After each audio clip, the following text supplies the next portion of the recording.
among our government officials or elected officials, talaga naman nakikita natin na nagnenegosyo sila eh. Hindi lang siya. Di ba? Ay, hindi. May contractor ngang naging congressman, di ba? Oo, pero dapat nagda-divest yan. Di ba? Kaya nga sila naging congressman para itulak ang negosyo nila, di ba? Okay, that's the political economy of it. But law-wise, you have to divest. Yeah. Hindi pwedeng nakasawsaw ka rin doon. Kasi conflict, pagmumula ng conflict of interest yan. Of course. Diba? So in her case, it's not so much, it can be back, parang you're in a position of influence, you're the vice president. So naturally, maraming lalapit sa yung opportunities. So it doesn't necessarily mean nangulimbat ka sa pera kaban ng bayan, pero nagpayaman ka because of your position.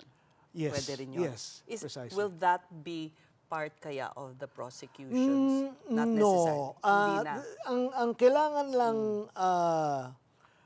patunayan ng prosecution ay eto, merong kang transactions or nag-flow ang money through you in the billions of pesos. Pero ang SALN mo, 80 million lang. Sabi mo, wala kang cash in bank. Pero makikita natin siguro na more than that dun sa bank records na ilalabas ng BIR. Okay? So, these snapshots, along with the historical data, Just na mabubuo hindi yan. sila nag-a-add up, no? Oo. Yung mga pera, yung amounts. Ang Hindi depensa sila ngayon, bumabangga, kumbaga. that's right. Ang depensa ngayon should explain. Kasi hindi naman wealth ang pinaparusahan dito eh.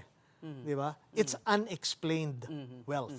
So you show the disparity and the burden shifts to the defense. Explain it.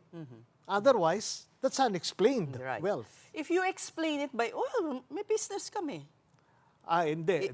Is that dangerous? Kasi hindi ka dapat nga mag-business. Dangerous kasi hindi ka dapat mag-business, right? So it's admitting. I don't know how Is the that a bet? explanation will be.